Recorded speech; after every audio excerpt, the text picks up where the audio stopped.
Donc l'intelligence économique, c'est vraiment un nouvel outil, une nouvelle démarche pour pouvoir mieux comprendre son environnement concurrentiel, social, sociétal, et pour pouvoir justement dans ce monde mondialisé, pour pouvoir comprendre les cultures, comprendre les tendances aussi, parce que ça change beaucoup. Et on est dans un monde mondialisé et puis on a des outils de plus en plus rapides de communication. C'est pas comme il y a 50 ans où, quand il y avait une nouvelle quelque part, on pouvait attendre avant que cette nouvelle soit diffusée dans le monde entier.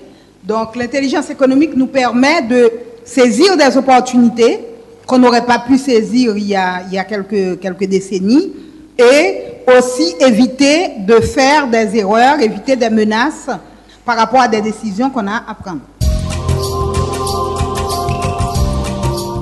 Par rapport à un produit qu'on a, même si on est leader sur ce produit-là, si demain la concurrence ne vient pas forcément d'un concurrent, la concurrence peut venir d'un produit qui peut remplacer son produit, qui peut remplacer ce qu'on vend.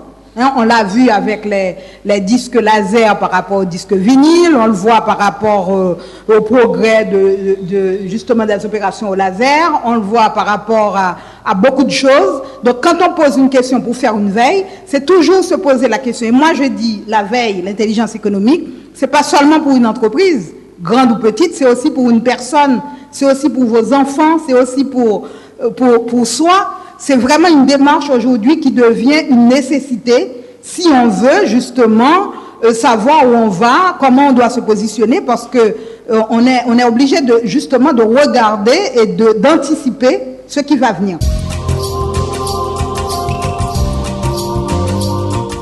Oui, dans beaucoup de sociétés, en tout cas les grandes entreprises, ont même un service de veille avec plusieurs personnes. Ce service dont je parle aujourd'hui, ce sont 7 ou 8 personnes. Mais dans une société, dans les PME, moi, où j'ai accompagné des entreprises, où j'ai mis en place des systèmes de veille, parfois c'est une personne à 50% de son temps.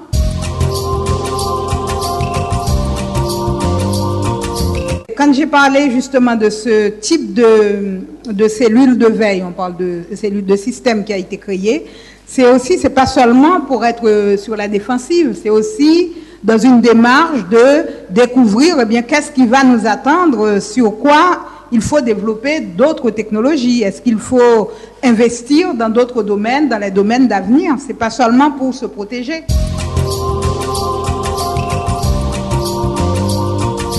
La veille, c'est orienté d'abord pour dire qu'est-ce que je fais, quels sont les scénarios, parce qu'on ne peut pas savoir exactement avec certitude quels sont les produits sur lesquels on peut investir, quels sont les marchés. C'est aussi pour faire des scénarios du possible.